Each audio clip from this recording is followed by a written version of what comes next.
וסדרה של התכווצויות לא רצוניות הרעידה לו את כל הגוף. ככה זה בטח מרגיש כשהולכים למות, הוא חשב. אבל לא יכול להיות שזה הסוף. אני צעיר מדי, הוא חשב. ומביך מדי למות ככה, במכנסיים קצרים ובכפכפי קרוקס על רצפה של בית קפה, שפעם היה טרנדי וכבר שנים מתקשה לצחוק. הוא פתח את הפה כדי לצעוק לעזרה, אבל לא היה לו בריאות מספיק אוויר. הסיפור הזה הוא לא עליו. למיצרית שניגשה אל האיש הרזה קראו גליה. היא אף פעם לא חשבה שתהיה מיצרית. היא תמיד חלמה לעבוד עם ילדים בגיל הרך, אבל בעבודה עם ילדים אין כסף, ובמיצרות יש. לא המון, אבל מספיק בשביל יחסות לשכר דירה ועוד קצת. השנה היא התחילה ללמוד חינוך מיוחד בבית ברל, ובימים שלמדה היא ירדה בקפה במשמרת ערב. בערב כלב לא נכנס לשם, והרוויחה פחות מחצי ממה שהרוויחה בבקרים. אבל הלימודים היו חשובים לה. אתה בסדר? היא שאלה את האיש על הרצפה. היא ידעה שהוא לא, אבל שאלה בכל זאת. הסיפור הזה הוא גם לא עליה. אני מת, אמר לה האיש, אני מת, תזמיני אמבולנס. אין טעם, זרק לה אחד שחום ושעיר שישב על הבר וקרא בדמרקר. ייקח שעה עד שהאמבולנס יגיע. בגלל העיצומים במשק הם עובדים היום במתכונת שבת. ותוך כדי שאמר את זה, הוא קם והניס את הרזה על הגב שלו. אני אקח אותו למיון, הוא אמר. האוטו שלי חונה כאן בחוץ. הוא עשה את זה כי היה אדם טוב, ורצה שהמיצרית תראה את זה. הוא היה גרוש טרי, ומשהו בפלגמטיות של המיצרית הקסים אותו. הוא היה מבוגר ממנה בלפחות 10 שנים, אבל עדיין היה יכול לדמיין את שניהם יחד. הסיפור הזה גם לא עליו. כל הדרך לאיכילוב היו פקקים. הרזה ששכב מאחורה באוטו גנח בקול כמעט בלתי נשמע, ורייר לשעיר על הריפוד של האלפה ספורט החדשה. כשהתגרש, החברים של השעיר אמרו לו שהוא חייב להחליף את המיצובישי המשפחתית במשהו אחר, ברכב של רווקים. בחורות עובדות עליך הרבה מהרכב שאתה נוהג בו. מיצובישי אומרת, גרוש, הרוס, מחפש קלפטה שתירש את מקומו של הכלבה הקודמת. אלפה ספורט לעומת זאת נשמעת יותר כמו אדם מגניב וצעיר ברוחו מחפש הרפתקה. אם כי גם הרזה הזה שהתאבק לו עכשיו במושב האחורי היה סוג של הרפתקה. השעיר חשב לעצמו, עכשיו אני כמו אמבולנס, אין לי סירנה, אבל אני יכול לצפור למכוניות אחרות שיפנו את הדרך. אני יכול לעבור צמתים מרומזרים באור אדום כמו בסרטים. ובזמן שחשב את זה וסחט את דבשת הגז כמעט עד הסוף, נכנס בו מהצד רכב מסחרי יוון מסוג רנו. הנהג של הרנו היה דתי. הנהג של הרנו לא היה חגור. ההתנגשות הרגה אותו על המקום. הסיפור הזה גם לא עליו. מי היה השם בהתנגשות? השעיר שהאיץ והתעלם מתמרור עצור, נהג הרכב המסחרי שהיה לא חגור ושגם הוא נסע מעל המהירות המותרת. לתאונה הזאת יש רק השם אחד. למה המצאתי את כל האנשים האלה? למה הרגתי אדם חובש כיפה שלא עשה לי דבר? למה הכאבתי לאיש רזה שבכלל לא קיים? למה חירבתי את התא המשפחתי של גבר שחום ושעיר? זה שאתה ממציא מישהו, עדיין לא פותר אותך מאחריות עליו. בניגוד לחיים שבהם אתה יכול למשוך בכתפיים ולהצביע לשמיים, כאן אין תירוץ. אתה השמיים. אם הגיבור שלך קשה, זה רק בגלל שהכשלת אותו. אם קרה לו משהו רע, זה רק בגלל שאתה רצית בו רע. רצית לצפות בו מתבוסס בדמו. אשתי נכנסת לחדר ושואלת, אתה כותב? היא רוצה לשאול משהו אחר, אני רואה את זה בפנים שלה, אבל יחד עם זה היא לא רוצה להפריע. היא לא רוצה, אבל כבר הפריעה. אני אומר לה שכן, אבל שזה לא חשוב, שלא מתלבש לי הסיפור, שזה לא סיפור בכלל, זה גירוד, זאת פטריה מתחת לציפורת. היא מהנהנת כאילו היא מבינה על מה אני מדברת. היא לא. זה לא אומר שהיא לא אוהבת אותי. אפשר לאהוב גם בלי להבין.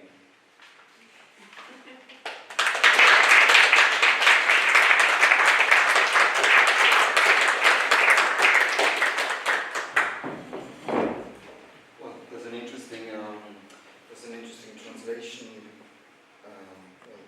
a small difference here for me between Hebrew and English. In Hebrew we say, אפשר לאהוב גם בלי להבין. So it's possible to love someone also without understanding them. Is that true?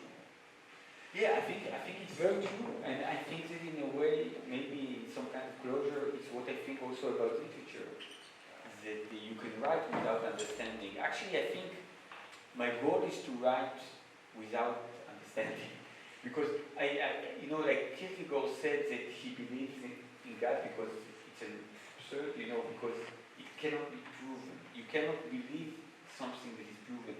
Or let's say if you ask me, why are you with your wife? So I say, oh, she cooks me food, she helps me with things, she's very pretty, we have wonderful sex, her parents help me buy an apartment. I don't know. This is not love, Love is always something that transcends your understanding. And I think that the same goes for stories, because I think the story talks a lot about the responsibility of the author. Because as someone who feels very incompetent in life, I have to admit that in my stories, I need some control. But somehow, even though I'm in control, many times things that happen in my stories were not the things that I wished my characters. So I guess I love my stories without totally understanding. And this is actually very good. Does it work? Can you hear me? Yes.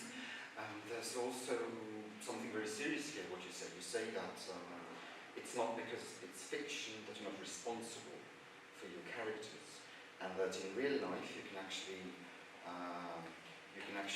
explain that you're not responsible and make someone else responsible, whereas in stories, it's actually your fault.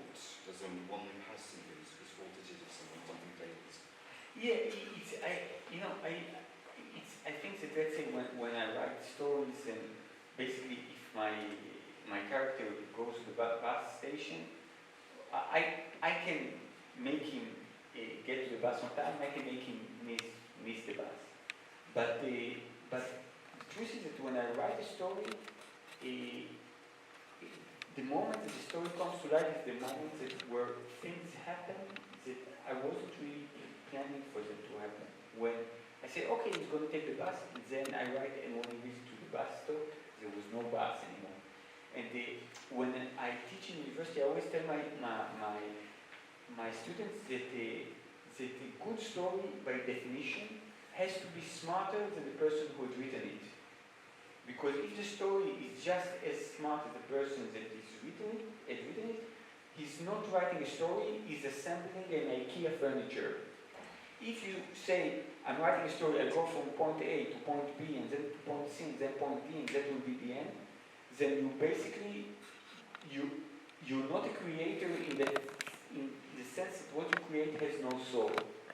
You're a carpenter, you are a robot maker, but you really, the soul of a story really exists when I feel as a writer that I lose control over it. When I wrote this story, my wife entered the room. If she wouldn't have entered the room, then probably the ending would be different, or maybe it wouldn't have been good enough for me to publish it. But the idea is that the things happen, and those things many times come from your unconscious and send your protagonist into bad situation and go through horrible things. But the reason for it is not really some kind of a rational reason of a chess player who's looking for checkmate, but it just as if there is something in your belly that kind of sends the story to that direction. You did maths and philosophy at university. How did maths actually influence your story writing? Well, I think when I studied maths and philosophy, it was very strange for me how when you talk to PhD graduates in math, the shorter their thesis was, the more intelligent they were. Conciseness was a value, because if I had to prove something in math and I could do it in 20 pages or in 3 pages, if I could do it with only 3 pages, it meant that I was a good mathematician. While when I would study philosophy, I understood that a serious PhD has to be at least 500 pages long. Otherwise, you're a charlatan and you don't know anything about anything. But loving math, I think I really accepted the aesthetics of math, that the shorter the better, And also that accessibility is a virtue, you know, because when I would study philosophy and I would read Kristeva or Derrida, then, you know, the obscureness of the text is really an essential part of it. But in math, the reason that everybody knows the Pythagoras theorem is because you can explain it to a 10-year-old. There are many more important proofs in math that nobody knows because it would be impossible to explain to somebody who wasn't a math student. So I think when I write stories, first I want them to be as short as they can, and I want them to be accessible in that sense that my model for a perfect story is like those cakes that you know that you have fruits, and then you have cream, and then you have chocolate, and it has many layers. And I want to write stories that a 7-year-old kid would enjoy, and somebody who's 20 would enjoy them in a different way, and somebody who's a philosopher will enjoy them in a different way, but that they will not exclude anybody, you know, because I really feel that I'm talking about my experience growing up in Israel, but I think it's kind of a universal experience. What I feel many times, what happened to literature was that in many circles it came came instead of religion. It became some kind of a secular alternative. Sometimes, you know, when I go to places, to literature festival, then everything is so full, you're like in a cathedral. And then there is some guy kind of introducing me, and I think I'm Christ, you know, he said, oh, this guy from Israel is going to change your life, you know, and people talk about books like with this kind of a thing that you used to talk about Bible or you used to talk to clerics. And I feel that there is something about this kind of importance that we sometimes attribute to literature that make us forget the fact that it's there to communicate, it's there to talk to people, you know. We talk about Shakespeare as high art, you know, when Shakespeare showed his plays, there were peasants who didn't know how to read and write and who were so excited about the plays that they would be on stage because they didn't want to go to the woods, you know. And now, when you go and see Shakespeare, then, you know, you wear your best suit and you look down on people who are not intellectual enough to see Shakespeare, but you don't remember that novels by Dickens or by Dostoevsky were basically in a newspaper as supplements, and people would read them the way that we watch, I don't know, Argentinian telenovelas, you know, they were like soaps. But this is the essence of storytelling, to be able to say something that somebody on the other side will be able to grasp something from. And I think, you know, I remember that when the Missing Kissinger, the book came out, then I remember that a guy came to me after reading, he said, oh, I love your stories, but they're very shallow. And I said to him, why are they shallow? He said, because I read one of them to my 10-year-old son and he enjoyed it. And I said, first, I'm happy that you think so highly about your children. But the idea is that people kind of see some kind of importance in being in an exclusive club. And look into the side and say, you didn't get this joke, I understood it. It's not what literature is about for me. And this doesn't mean that many of the books that I read are really, really difficult and inaccessible, but it's as a necessity, you know, because you try to talk about something that you cannot say in another way. But sometimes I feel that in literature, some people see this kind of a complexity as a virtue. They would want to add it even when it's not necessary, you know. And this is something that I don't naturally connect to. Your stories do have many layers, as you say, because they are set in Ramat Gan, in Tel Aviv, Jerusalem, but at some point in some stories, the supernatural invades the reality. If, for example, Isaac Bashevis Singer, he has Shedim, demons, and Lilith Asmodeus, you have dwarfs, the wind, lies living actually separately in their own world. You've said that you have very much influenced by Central and Eastern European writers writing in Yiddish and also in German, more than Israeli writers actually. Could you explain? Yeah, I think that the natural form for Israeli literature, which I love, is the epic novel. If you look at works of Amos Oz or A.B. Yoshua, many times they tell stories of families going through centuries and centuries. And I think that this scope is really what Israel yearns for.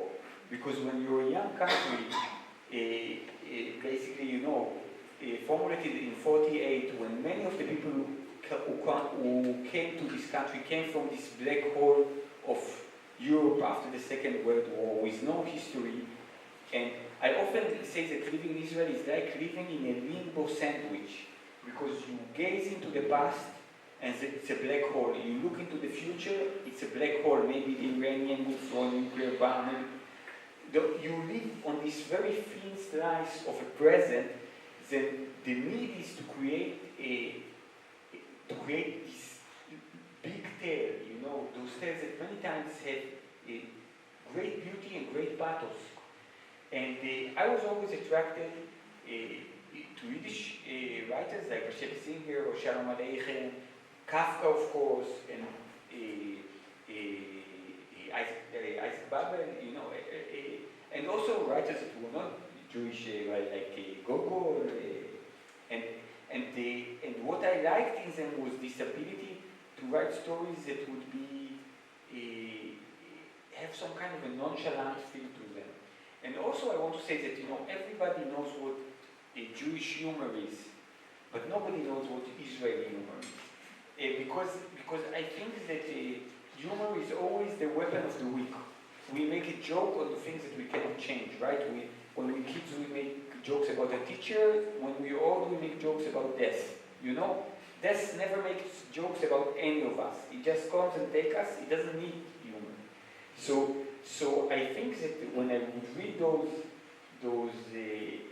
characters, in the Yiddish stories, they were funny, but also I would see how this humor is something that helps them keep their self-respect. And as somebody who felt kind of threatened, I felt much stronger connected to them than, let's say, the Israeli who was thinking about the Sabra, the proud Israeli soldier who wins battle, the one whose ancestors were King David, and you know, and all those kind of biblical heroes that could wield the sword and the axe. I felt more close to the Jew in the shtetl who gets on a train and who was afraid of the big Cossack who was drunk on the other crate. You know, this was really the words that I felt much more part of. And when you got the Press Appeal for this book, we talked about your latest collection of short stories. I think the way to pay tribute to that Yiddish literature, and also your parents, was choosing Yiddish as the second language into which that book was to be translated. Oh no! I chose it. My father was there at the time, and my mother wasn't well. But no, the thing is that when you win this prize, then part of the prize is that the prize giver, they pay for a translation to a language you choose, and they publish the book in the language that you choose. Now, many times people choose Swedish, hoping that they'll get a Nobel Prize in something. But also because it's an expensive language to translate to, and it's difficult to publish it. But with me, I felt that for me getting such a prize, it would mean that I would use it to translate my work to a language that they could never reach otherwise. Now, the two languages in which it was most important for me to see in my books were basically first Arabic, but my books were already published in Arabic, and the second was Yiddish. And the reason it was important for me, it was basically because it was language that influenced me, even though I don't speak Yiddish, but I read Yiddish writers, so I felt it would be a closed circle, you know. I kind of took the sensibility, something from the sensibility, and then to return it to the language that created the word. And also it was a tribute for my parents, because both my parents were Yiddish speakers. My father, it was his first tongue, and my mother, it was her second language, but it was important for them. And I remember as a kid, because my parents never taught me Yiddish, but they would listen to sketches in Yiddish, and when they would listen, they would laugh and laugh and laugh, and then they would try to translate it in Hebrew, and it never sounded funny. And they said to me, in Yiddish, everything is funny. So I thought, okay, some of my stories are funny. Maybe in Yiddish translation, they will become even funnier. Let us listen to another story by you. There's Anne Türnpu, the second story.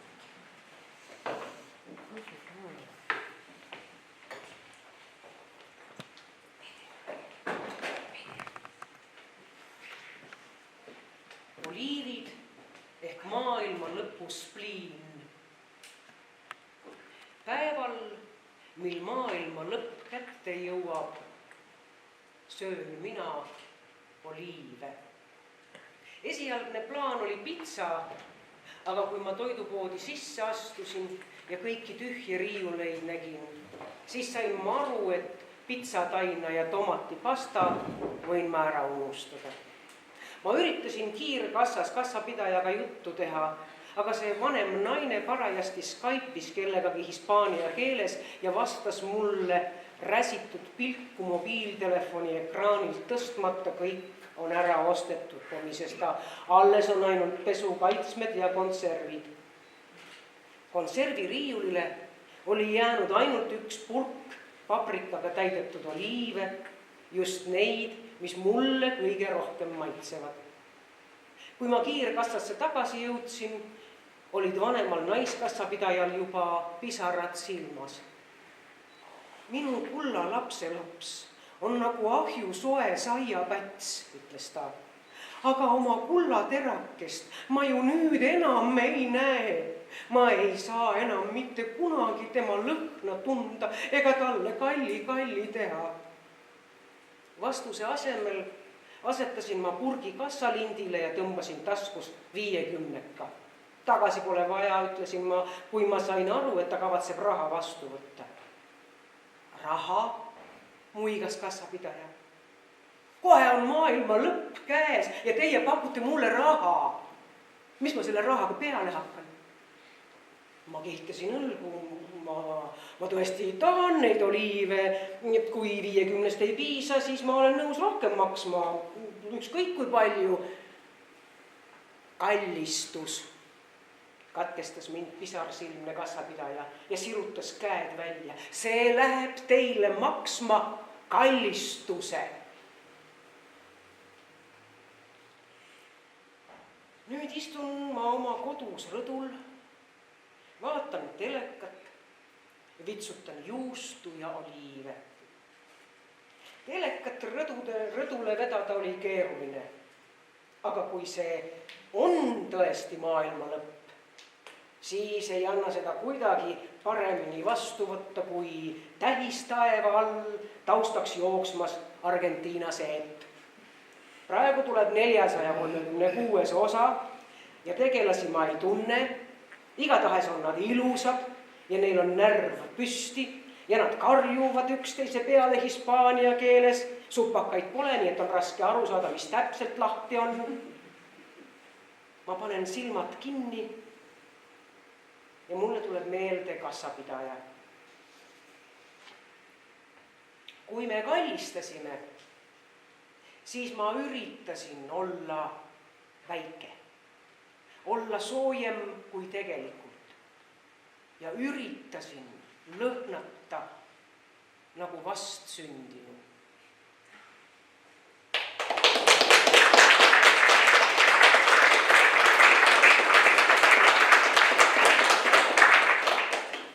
Edgar, this story was written by you during the COVID-19 pandemic.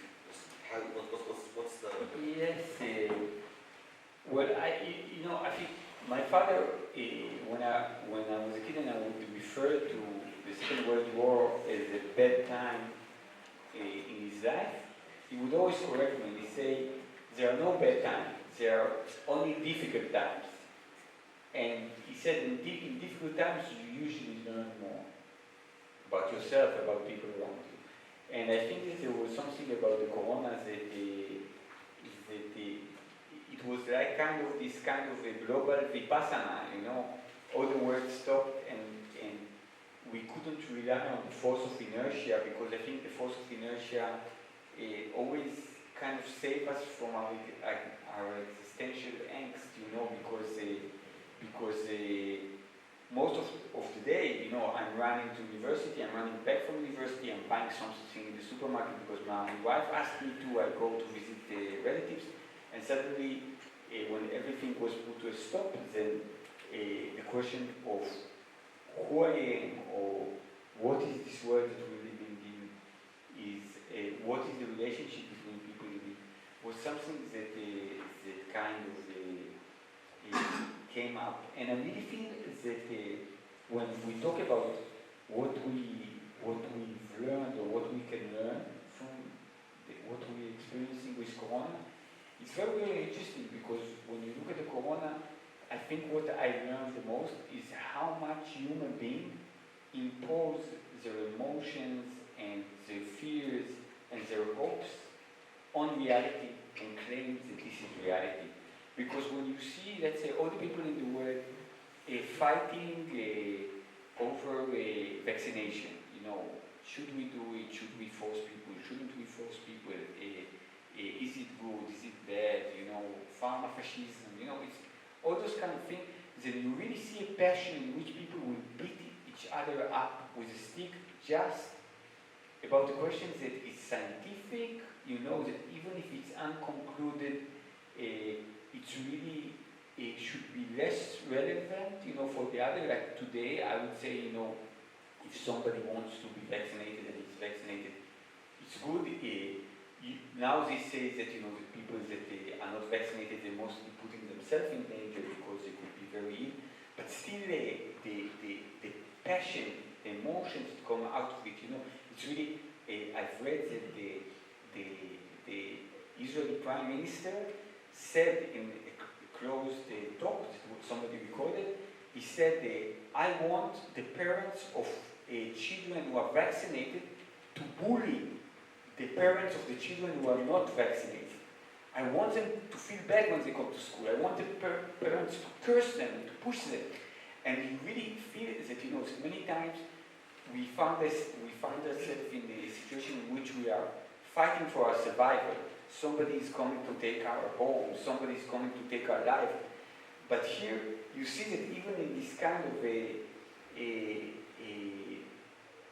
situation in which it seems that nobody can conclude which is the right path, and that mostly if people would take one path or another, you could be not agree with them, but it would still not feel as if it's going to end humanity. Still the same emotions and passions erupt from us, the same kind of violence and the same kind of aggression.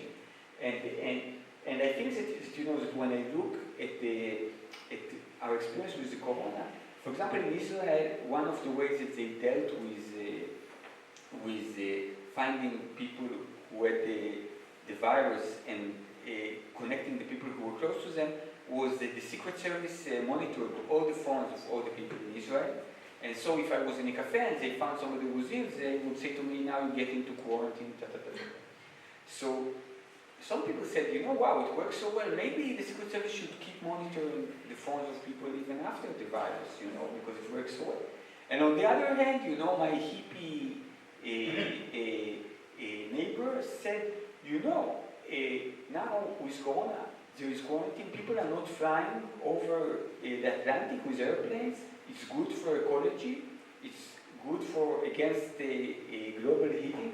Maybe after the Corona, we can stop flying planes and we can have a better Earth.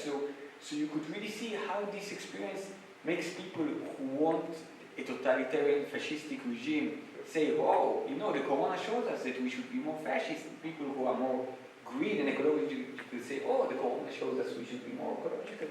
So I think that the more I experienced what was going in the Corona, I really felt how life is mostly something to invent in our mind. The pandemic has limited our traveling a lot. You also used to travel a lot, go to festivals. Perhaps you would like to share with us a story from one of your travels. There was something in St. Petersburg? Oh, yeah, no, I wanted to tell you the story, but you said, okay, we keep it for the end. Just because, we're not that far from St. Petersburg, and as I shiver when I go out, I had the same shiver when I visited St. Petersburg, the same weather. About 5 years ago, I had a car accident on my way to a speaking engagement in Boston, and I broke my ribs. And the doctor said it's better for you not to travel, so I canceled all my trips, except for my trip to St. Petersburg, because the guy who arranged it, he said, I've been working on it for so many months, and there is a woman here who told me that she's going to come from Moscow walking in the snow just to see. You cannot do it, you can't do this. Okay, and there is something about this kind of a Russian big heart that I can never resist. And I said, okay, I'm going to come. And he said, yeah, somebody's going to pick you at the train stop. It's just a 15 minutes drive. I'm going to, except for the driver, there's going to be an interpreter. It's going to be easy, we're going to make everything easy, don't worry, it's going to be wonderful. And I said, okay, and so I flew to Moscow, and I came with the train from Moscow, and it was really like, the time was about 4 p.m., already dark, I'm standing on the dock of the train where I'm supposed to be picked up, and there's nobody there, and I call the guy, and the guy says, what do you mean? What do you mean, the driver isn't there? I said, the driver isn't here, the interpreter isn't here. He said, the interpreter, her daughter was sick, she couldn't come, but the driver, he should be there. I don't know, I talked to him a moment ago, and he said that he's waiting for you on the platform. Let me call him again. Then he calls me after a minute, and he says, look, the bastard lied to me, he was in a bar. I heard the sound of people in a bar. I told him, this guy comes with broken ribs, and you go and drink in a bar, you're fired, and you lost your job. And I said, no, come on, you don't need to fire a guy, So he said, please, he offended you, I'm offended, this guy will not work for me again. And he'll be there in a minute. And a minute later, comes a guy, a Russian guy, more than 190 centimeters tall, really giant. His face is very, very red. I can't tell if it's because he's drunk or because he's angry, but he's very, very red. And he comes with this very kind of aggressive energies. And he comes to me, and I said to him, look, I'm going to talk to this guy. I didn't want you to get fired. He says, no English. And then there is a suitcase, and he takes the suitcase and he lifts it with a finger. He puts his finger in the bar with one finger, and he goes in the train station holding my suitcase on his finger. And then when we go outside, it's snowing, he drops the suitcase on the snow, he opens the trunk and gets into the car. And I'm standing there and I say, whoa, here's a big drunk guy that just got fired, and he seems he doesn't like me, that maybe I shouldn't get into the car. And then the guy opens the door, gets outside, takes the suitcase, throws it like he hates the suitcase, throws it in the trunk, closes the trunk, opens the door for me and goes in a very aggressive way. King, come on. And then I get into the car and I say to myself, okay, maybe, I don't know, it's bad start, who knows what's going to happen. And the guy drives. And after about 8 minutes or 10 minutes, he suddenly takes a sharp left and he enters the forest. And I say, oh my God, okay, maybe, I don't know, it's 15 minutes, maybe another 5 minutes, there is a little Hansel and Gretel house in the forest. I don't know, come on, have some faith. But we start driving in the forest, and all the time I see the guy in the middle making these faces at me. I'm going to chew you.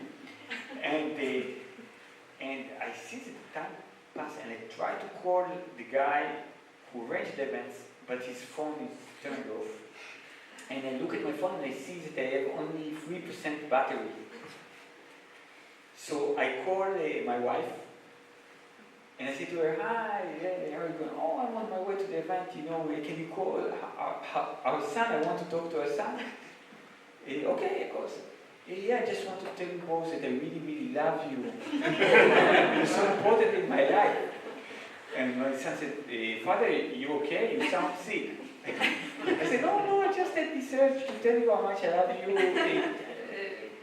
I'm running out of battery, goodbye." Then the phone dies, and we're already 20 minutes inside the forest.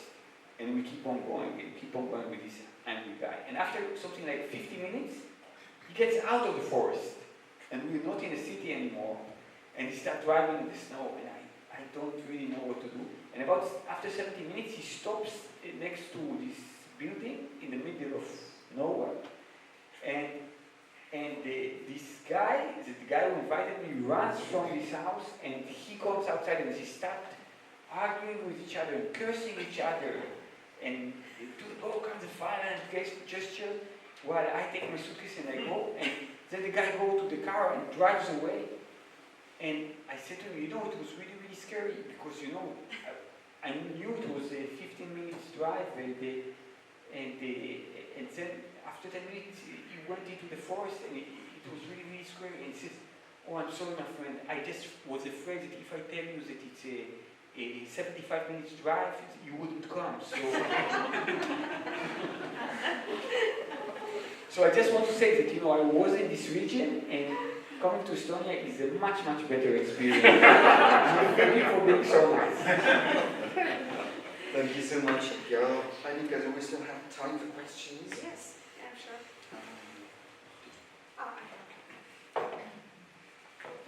And if you want to ask in Estonian, I can use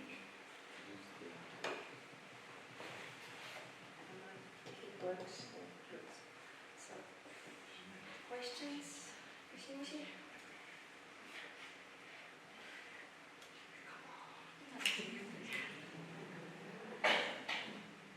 Tahtsin küsida, et see nimi, mis ta emale lõpuks pandi, kas see tähendab ka midagi siis?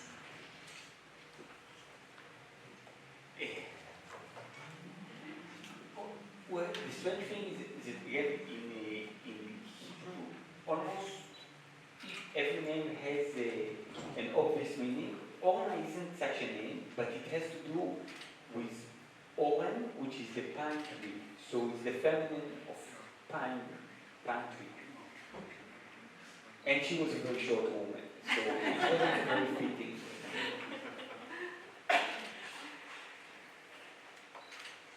Küsimusi?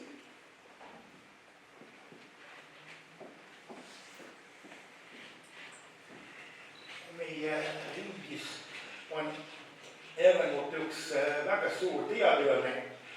Just eelseisval aastal ta oleks saanud 100-aastaseks meesterahvas.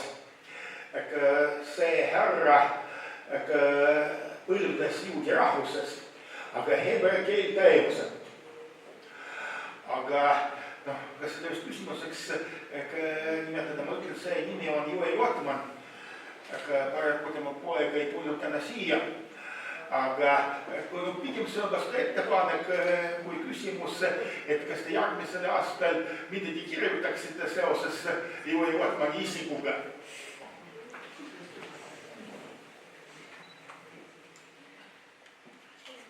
Well, the truth is, that the writers were always greedy for more stories.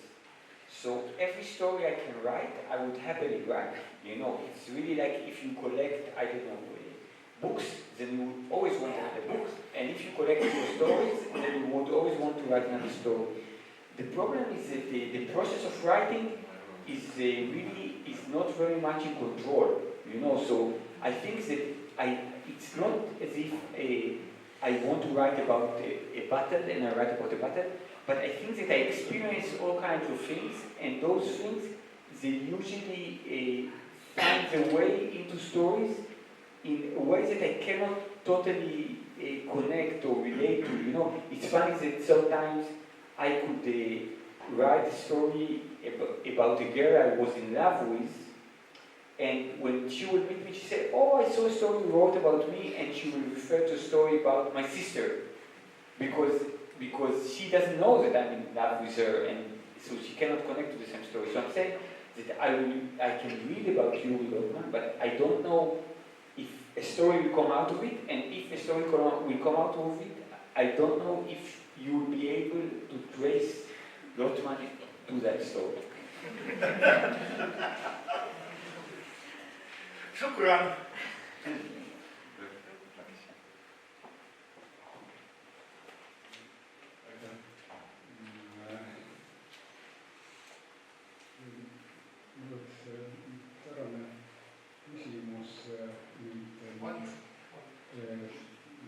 juutide suhe Jumalaga. Kunagi aastakümneid tagasi Kalle Kasemaaga, teoloogia professoriga, rääkisin talle oma raskest emotsioonist, kui ilmus piibli uus tõlge ja seal olid olulised parandused. Üks oli Mattiuse evangeeliumist õnnistamist teadlikist, see oli eesti keeles varem väga naljakalt tõlgitud, õndsad on need, kes vaimus vaesed, ütleme siis nagu lihtsameelsed või sellest natuke pooletoogilised, mul on see midagi maailmast aru. Aga nüüd on uus tõlge, mille järgi on siis õndsad need, kus on vaimus vaesed. See on palju nüüd filosoofilisem ja ka budistliku filosoofia kokku, et õndsad need on vaimus mõtletes kulutustes siis vaesed. Vähest isikliku soovidega targad. Aga Kalle Kasemaa ütles niimoodi, et ärge erutuge, et neid vigu on seal veel, aga sootavad parandamist. Ja meil Eestis on siin sarane väga niisugune mittdemokraatlik suhe Jumalaga, et Jumal on kõikvõimas ja väga sarane diktaator.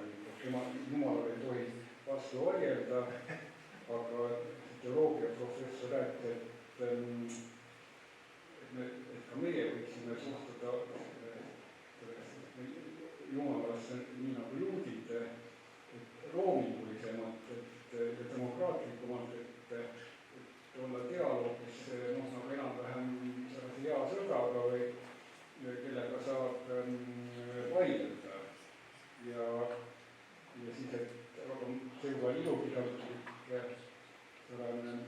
välja mõeldis, et tuulid olla isegi oma Jumala kohtusse kaevanud, et mina olen tema jaoks midagi teinud, aga tema pole mulle võrdselt vastanud.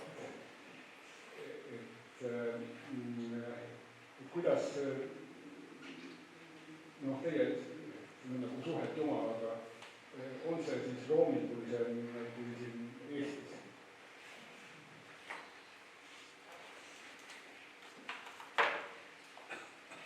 Well, you know, I think that if you read the Bible, then what most of the heroes of the Bible have in common is that they would argue with anyone, even with God.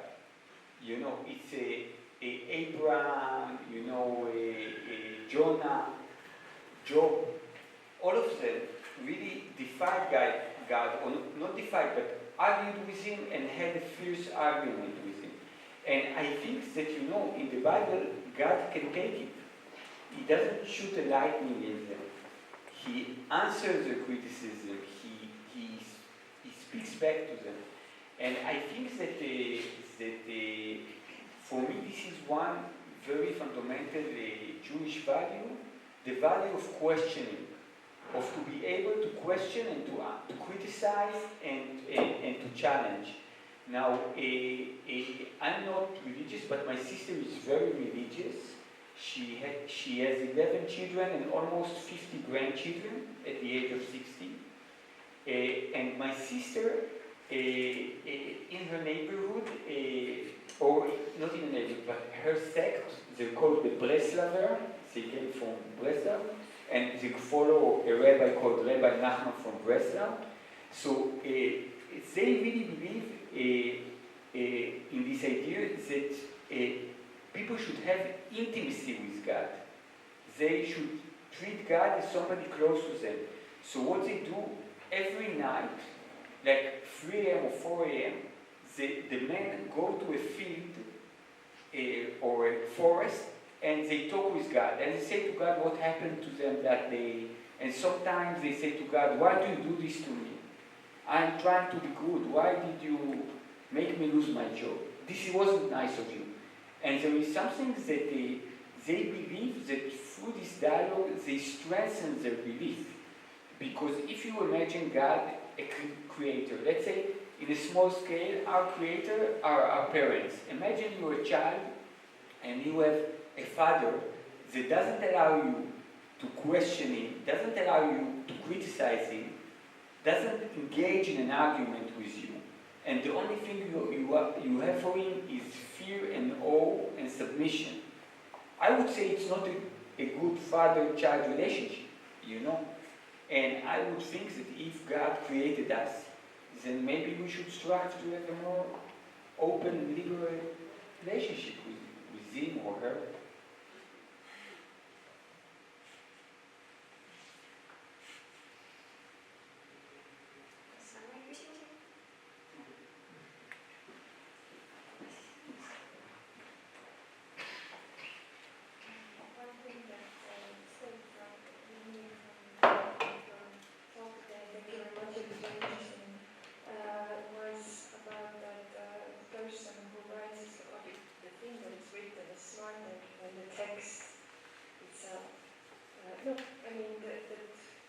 Literature is smarter than the person who writes it. And I'm just wondering, it's just very well put in some intuitive level, I understand it, but I'm thinking if you would try to unpack it, then you would start to think about some sort of metaphysical, like is there, from where does this come from? And then it becomes slightly like maybe less, sort of maybe what you meant. So I was wondering whether you would comment a bit more on this idea.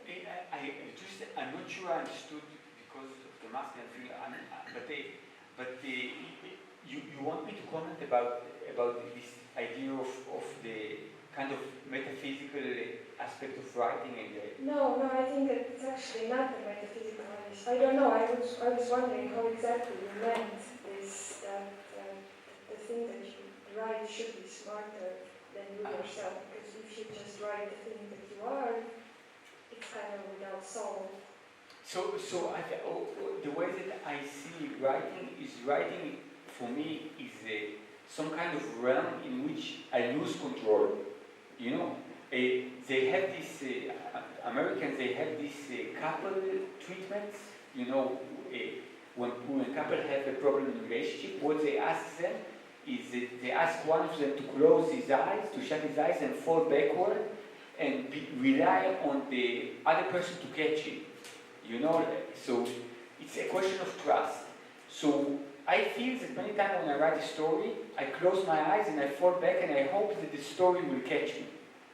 And most of the time the story doesn't catch me, so I wake up on the floor with a bump in my head and 5 pages that don't make any sense, and then it didn't work.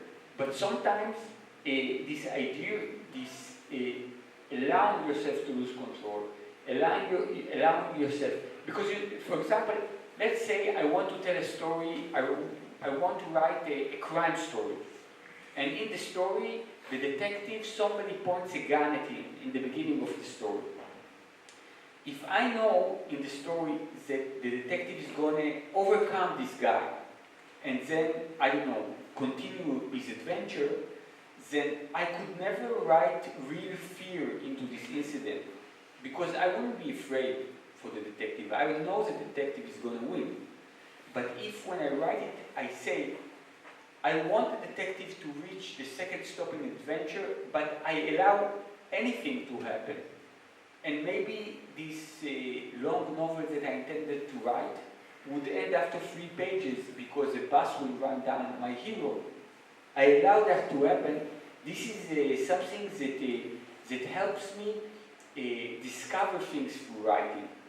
Because if you're totally in control, and if writing is a rational thing, then basically writing is a little bit like explaining. Now, I can only explain to you the things that I know, but the things that I know are of little interest for me because I already know them. I want to use the story as some kind of a vehicle that through the story I will discover something about myself. What I'm afraid of,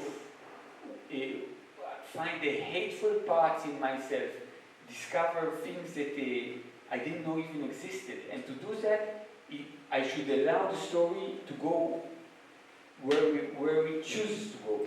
And I know that it sounds strange, but you know, in my latest collection, the first story is about a guy who tries to stop somebody from committing suicide. And a part of the guy who wants to commit suicide is on the roof of a building and he wants to jump. And my hero runs up the stairs to try to save him. And when he ran up the stairs, all the time I wrote it and I hoped that he'd be able to save the guy. But when he reaches the roof is empty. The guy had already jumped. So for me, the moment when he reaches the roof and discovers that the roof was empty, I know that it sounds silly. It surprised me. I was sure that he's going to save this guy. But it's as if in the story, my consciousness is writing it, but also my unconscious side is writing it. So sometimes my moral side, my ethical side, my hopeful side wants something to happen, and my fearful side chooses to do something else. And I just allow this to happen.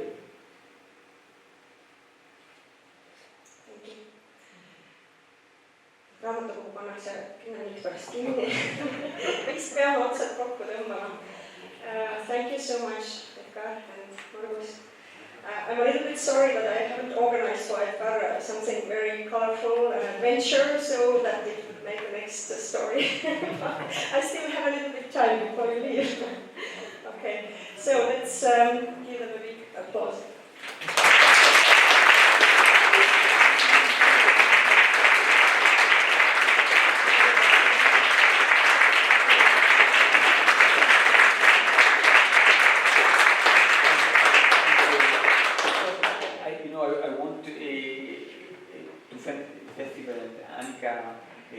Personally, Margus for translating me and for hosting me, and I want to thank our interpreter. So, you know, I can't see her, but thanks to her, so many people can understand me. So, thank you. Siis saab osta raamatut esimesel katsedes. Esitab autori.